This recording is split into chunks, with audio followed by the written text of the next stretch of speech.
He was supposed to be done with war, a Navy SEAL seeking peace among the falling leaves of an old American farm.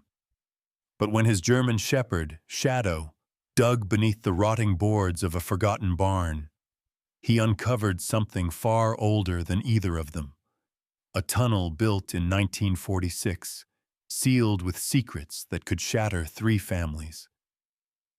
What began as a quiet autumn morning turned into a descent into betrayal, buried guilt, and the truth his grandfather died to hide.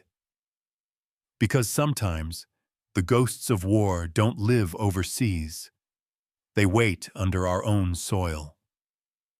Before we begin, tell me where you're watching from. And if you believe some secrets never stay buried, don't forget to like, share, and subscribe for more stories of loyalty, courage, and the light that still rises from the darkest past. The wind of early autumn swept through the hollow valley, carrying the scent of pine and rust. The old barn on the Cole family farm stood crooked against the fading amber light, its roof sagging under years of silence. Nathan Cole, a 36-year-old former Navy SEAL, walked through the brittle grass with a measured gait, the kind of man who carried his past in his shoulders.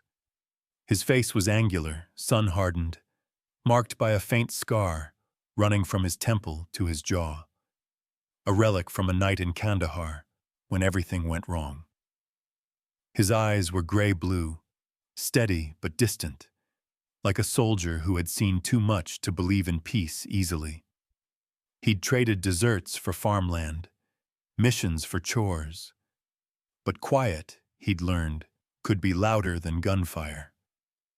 Beside him padded Shadow, a 5-year-old German shepherd with a sable coat and intelligent amber eyes.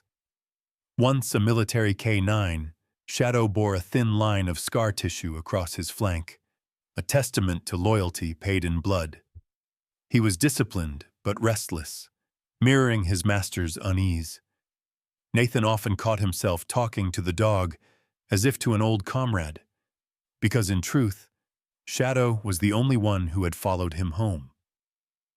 The barn creaked when Nathan pushed open its warped door. Dust spiraled in the sunlight, catching the faint smell of hay and iron. This was his father's world, a man who had spent his last years fixing machines that no longer worked, leaving behind nothing but debts and the heavy silence of regret. Nathan didn't hate him. He just never understood him. Maybe war had carved them from the same block of stubborn stone.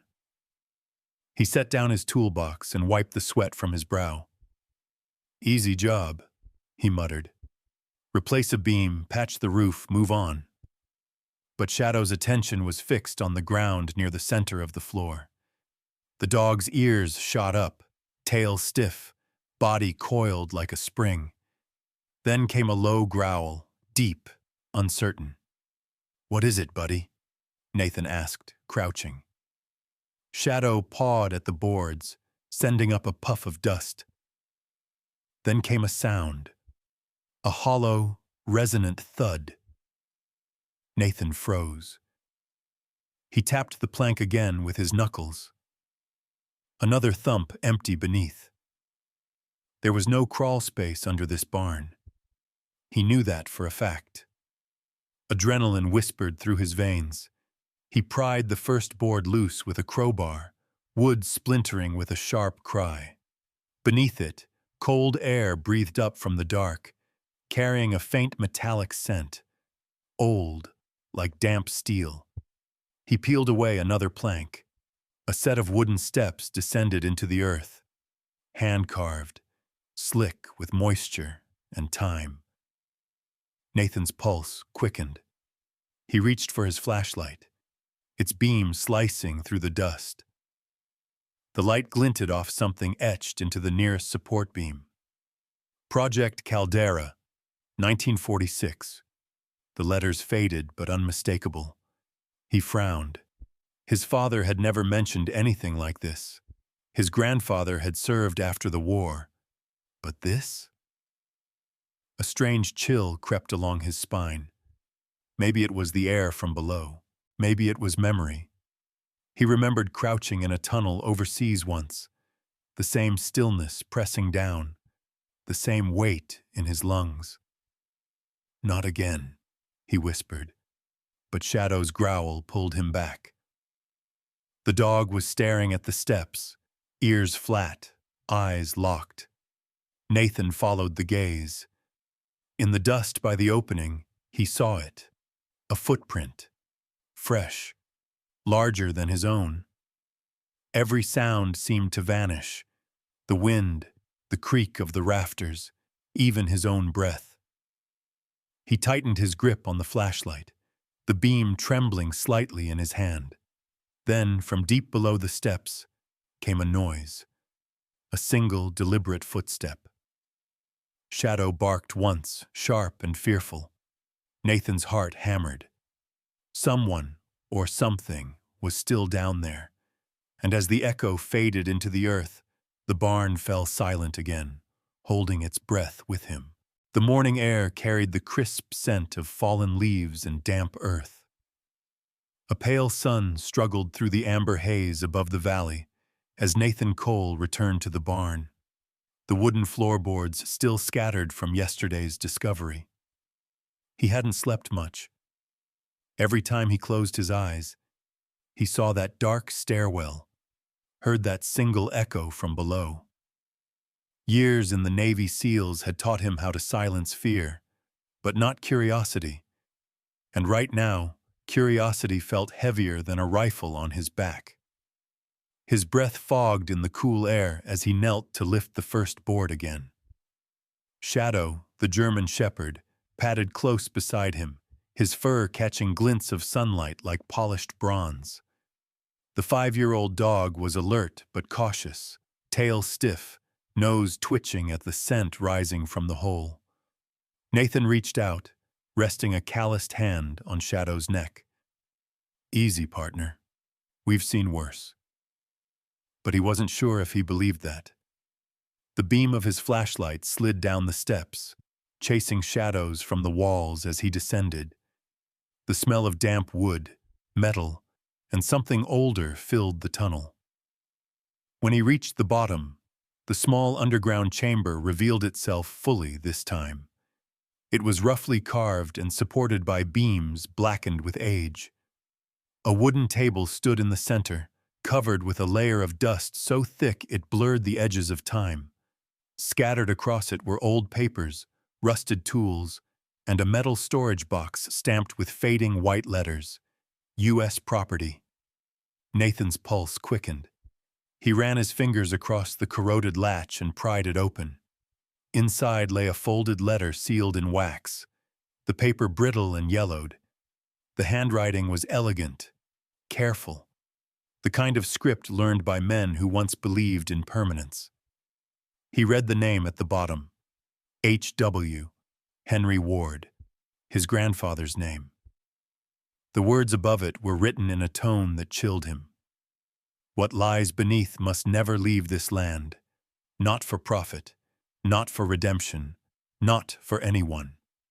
He exhaled slowly, the air trembling with unease. "What the hell were you hiding, Grandpa?" His voice echoed softly against the earthen walls. Shadow whined, his ears turning toward the entrance. A faint sound, the scrape of gravel. Nathan tensed, hand instinctively reaching for the pistol at his hip. Then came a voice from above. Clear, steady, and feminine. "You shouldn't be down there alone." Nathan swung the flashlight toward the steps. A woman stood framed in the barn doorway, her silhouette outlined against the pale afternoon light. Elena Vasquez was in her early 40s, tall and graceful, her posture revealing both strength and fatigue. Her olive skin caught the gold of the autumn sun, and her dark hair was tied loosely behind her head, with a few strands brushing the sharp line of her cheekbones. She wore a brown wool coat and a pair of worn leather gloves, practical, like someone used to working outdoors. There was intelligence in her eyes, but also something more personal, grief she hadn't yet learned how to bury. Nathan's tone was wary. "You're trespassing." She gave a faint, sad smile. "So are you. But I think we're trespassing on the same ghosts." She stepped closer, her boots creaking on the floor. "My name's Elena Vasquez. My grandfather, Luis Vasquez, was an engineer here. He designed the tunnels under this property. He vanished in 1946 and no one ever found him." Her gaze drifted to the open box in Nathan's hands. "I think your family might know why." Nathan studied her, trying to read her face. "You're saying my grandfather had something to do with his disappearance?" "I'm saying they worked together," she said softly. "And when the project shut down, one of them didn't make it home." Nathan rubbed a hand across his jaw, feeling the old scar beneath his fingers. It wasn't just suspicion that burned through him now. It was the slow, familiar ache of guilt. His father had once told him, before he died, that every family keeps a secret worth burying twice. Maybe this was it. "Then we both want the same thing," he said finally. "Answers." For a moment, something like trust flickered between them. Outside, the wind stirred the dry leaves into a whispering chorus, as if the land itself were listening. They spent the rest of the afternoon cataloging what they found: old military-grade boxes, rusted tools, papers too faded to read. Every discovery deepened the silence between them. When the sun dipped behind the ridge, they sealed the barn again and agreed to meet the next day. Nathan watched Elena's truck disappear down the dirt road, her taillights fading into dusk. He stood for a while, letting the cool air settle over him. The valley had grown too still.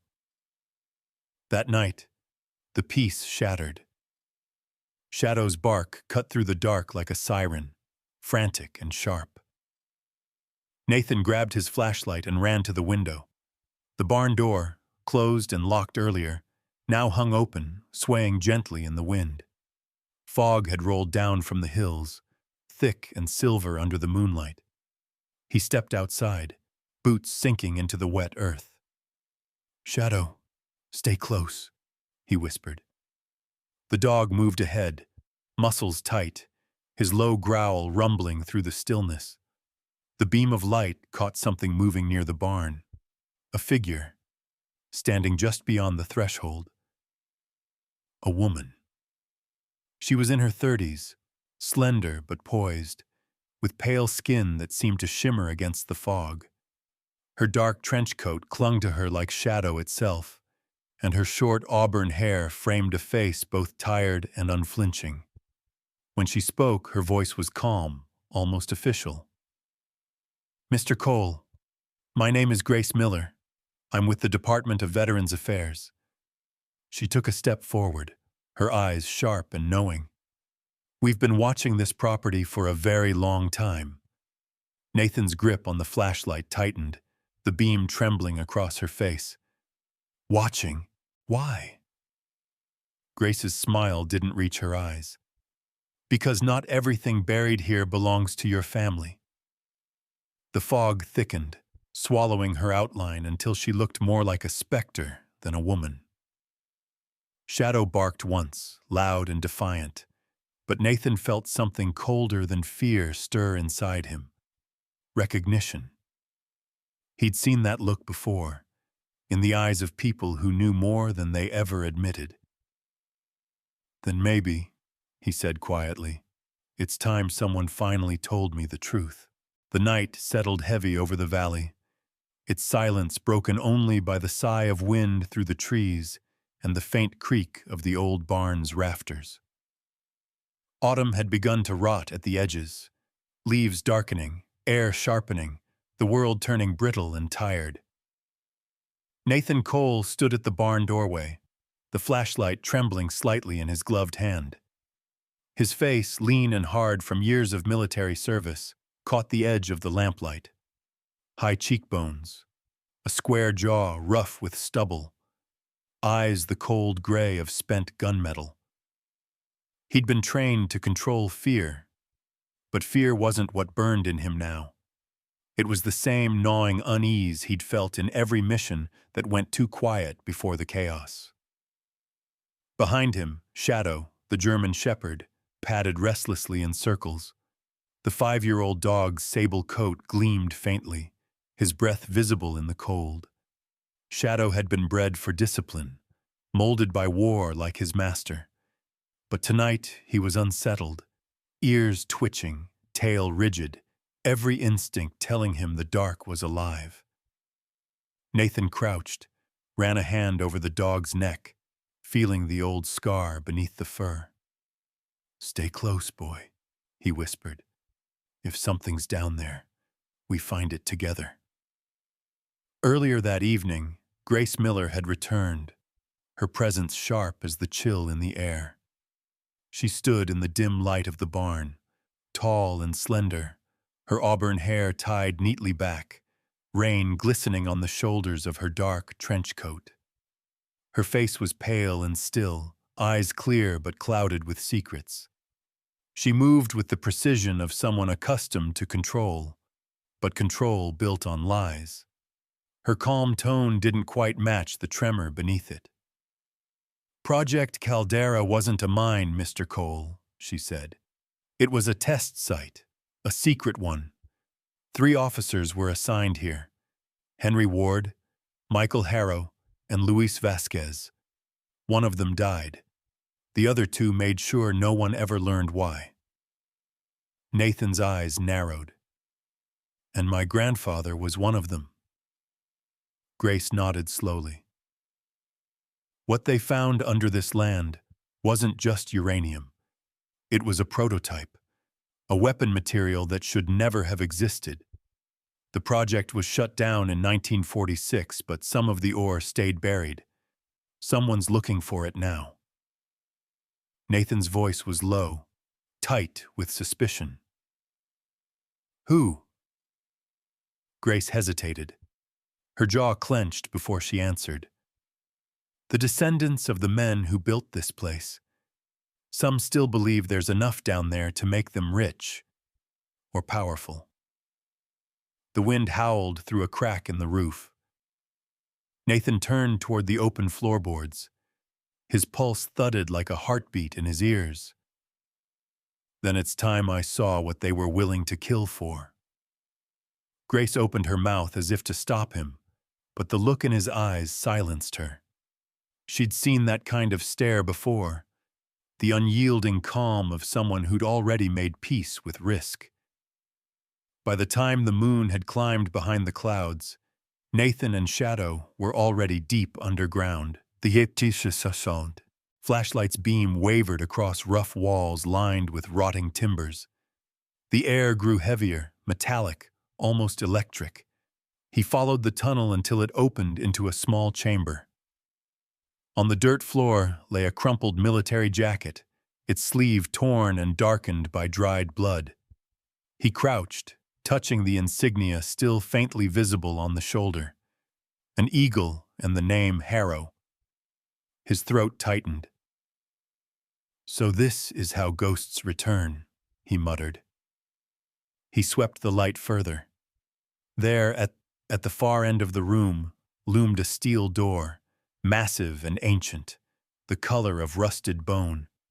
Its surface bore 3 initials, carved deep into the metal like a grave marker: HW, MH, LV, Henry Ward, Michael Harrow, Luis Vasquez. Nathan's fingers hovered over the carvings, tracing each letter as if touching history itself. The steel was cold, too cold. As his skin made contact, the earth beneath his boots trembled, a low vibration rolling through the tunnel. Dust fell from the ceiling. Shadow barked sharply, his body tense. "Easy," Nathan whispered, stepping back. But the trembling didn't stop. It grew, spreading upward, rattling through the barn beams above. Then, suddenly, it ceased, leaving only silence and the faint echo of his own heartbeat. He exhaled slowly, the air tasting of metal and fear. "What the hell did you bury, Grandpa?" Shadow's bark broke the quiet again, fiercer this time, echoing off the stone. The beam of the flashlight flickered, then steadied. And that's when Nathan saw it. A shadowed figure standing at the far end of the corridor. Tall, broad-shouldered, unmoving. The man's voice came low, edged with steel. "You shouldn't have come here, Cole." Nathan froze, eyes narrowing as the figure stepped into the light. The stranger's face was weathered, early 40s perhaps, with dark hair streaked by silver and a trimmed beard framing a mouth set in a grim line. His coat was worn leather, the kind passed down through generations, and his stance spoke of discipline, military maybe. But his eyes, sharp and blue, burned with something colder than anger. Possession. "Nathan Cole," the man said, his voice echoing through the hollow space. "I'm Marcus Harrow. My grandfather built this tunnel with yours, and I think it's time we talk about what they left behind." The morning broke heavy and gray, with the faint scent of smoke drifting over the valley. Autumn had turned the forest into a cathedral of dying color. Gold, copper, rust. But beneath its beauty, the world felt tense, waiting. Nathan Cole stood near the entrance of the barn, arms crossed, jaw clenched.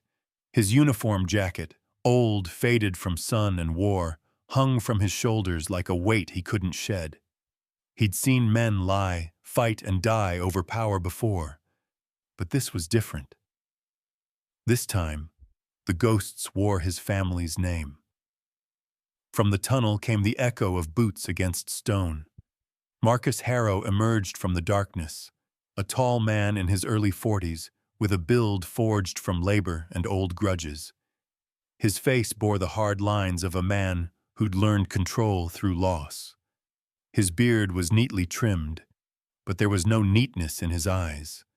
Cold blue, calculating, the kind that measured every man by what he was worth.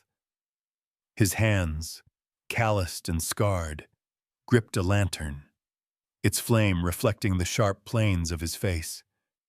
He spoke with the steady rhythm of authority, the way soldiers did when they believed they were right. "This tunnel belongs to my family, Cole. The Harrows built it. The Wards and the Vasquezes betrayed it." Nathan's expression didn't change, but something in him twisted. His voice, when it came, was low, edged with restrained anger. "My grandfather didn't betray anyone. He tried to stop this." Marcus stepped closer, his breath clouding in the cold air. "Then prove it. Hand over the key and walk away. You don't know what you're standing on. None of you do." Before Nathan could reply, a voice cut through the air, firm, steady, feminine. "He doesn't have to prove anything. I can." Elena Vasquez appeared at the mouth of the barn, her coat dusted with soil, her dark hair tangled from travel. Her face was pale but resolute, her brown eyes gleaming with something between anger and sorrow. She carried an old leather-bound notebook pressed to her chest. "This was my grandfather's," she said, her tone trembling only slightly. "Luis Vasquez. It's his record of the project. He wrote everything. How they found something they called the infinite core, a form of energy they couldn't control. They wanted to seal it forever.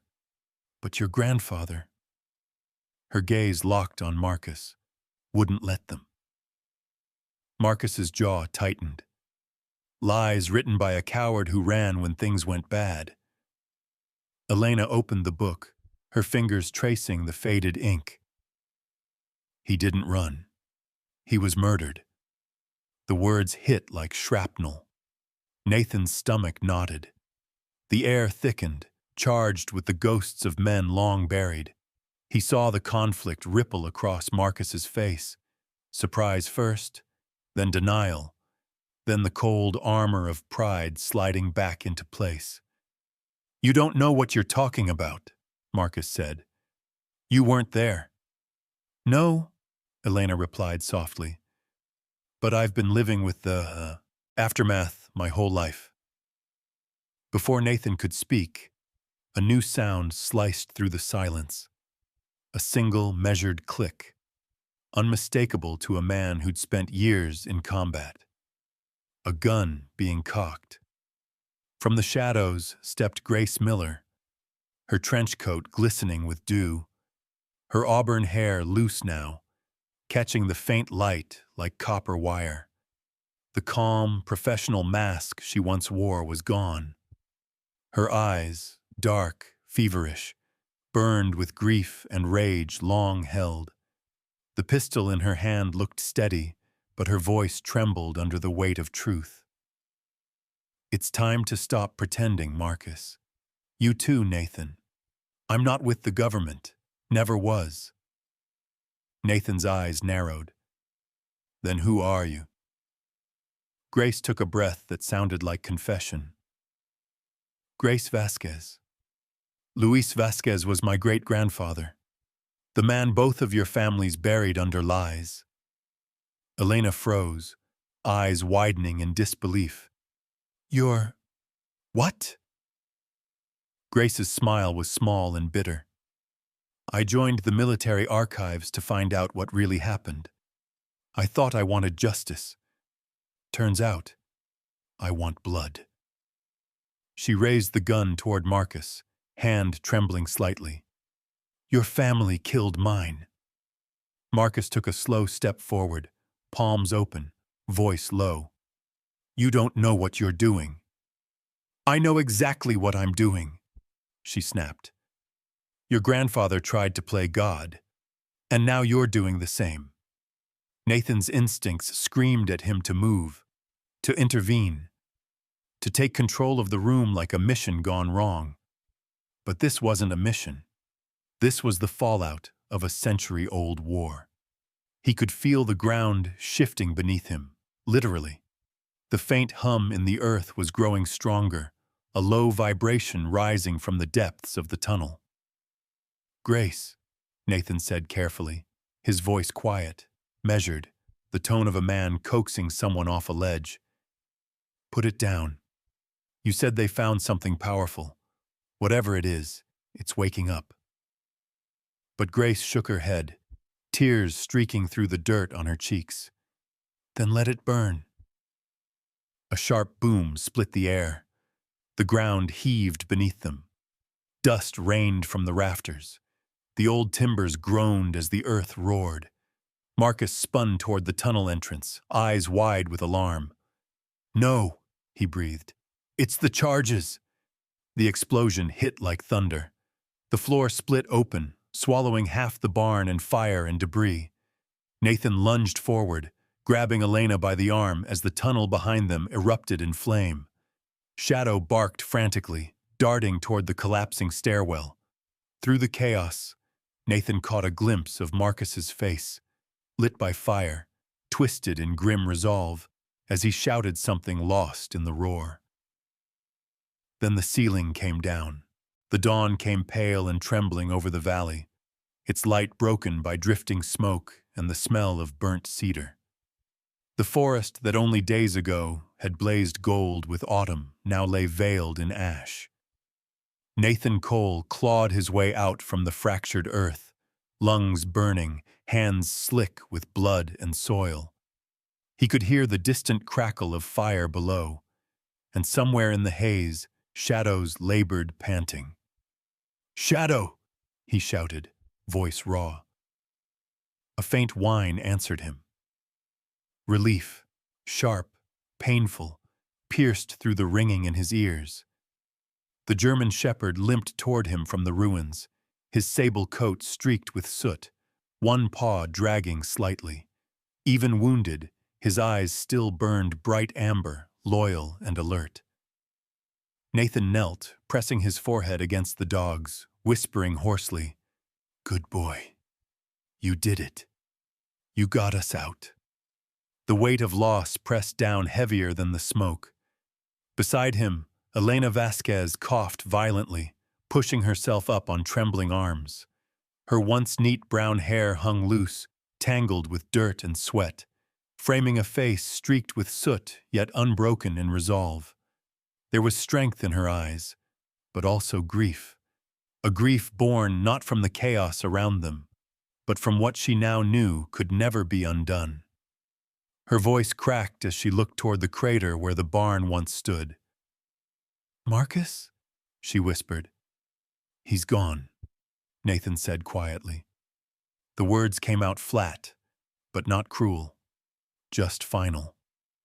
Grace Vasquez staggered to her feet nearby, her pale skin smeared with ash, auburn hair matted to her cheeks. The gun she'd held was gone.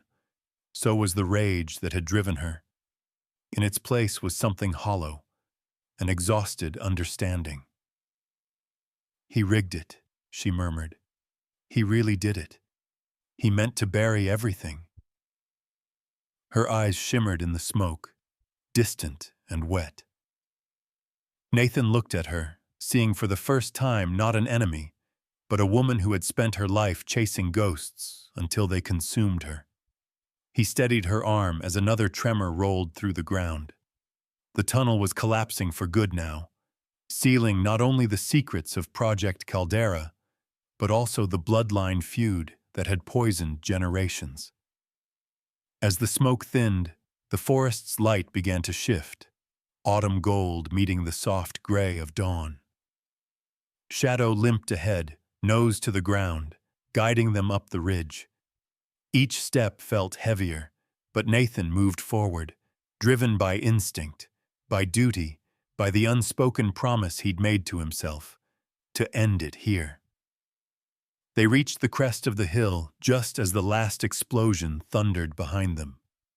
The ground heaved once more, then went still. When Nathan turned, the valley was burning, a wash of golden fire reflecting off the dying leaves, the last light of a curse being undone.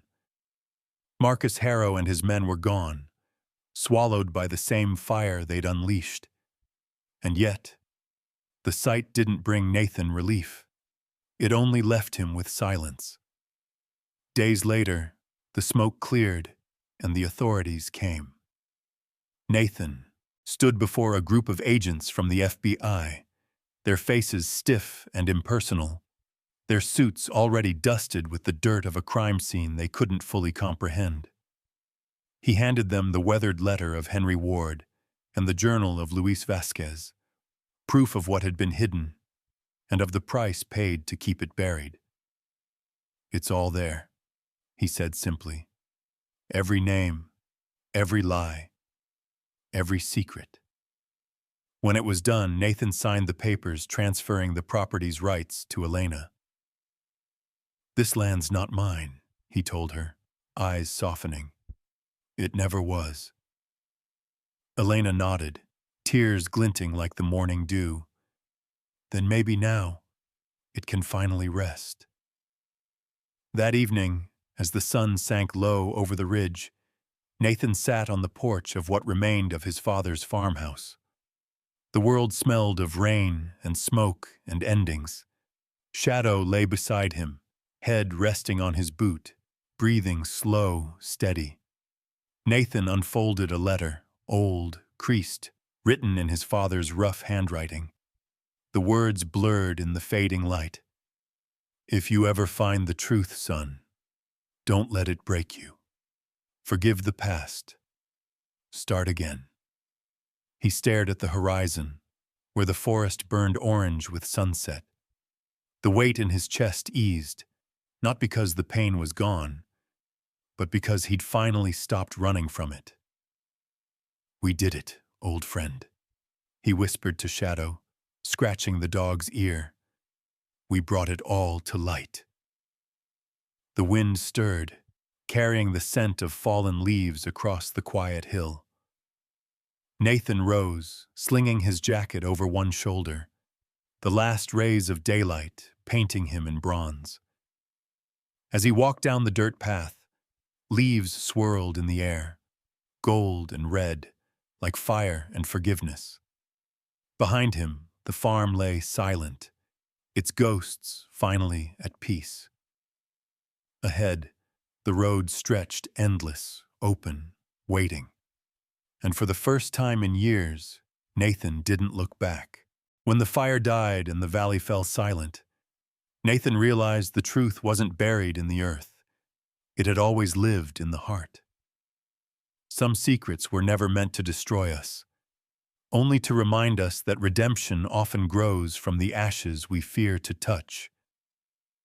And maybe, just maybe, that's where miracles begin.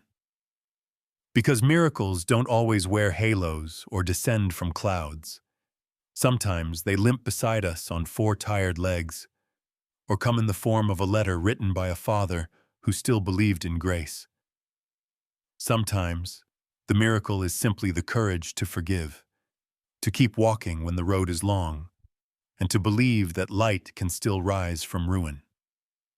So wherever you are tonight, whether your hands are tired, or your heart still carries a war no one else can see, know this: God still works in the quiet.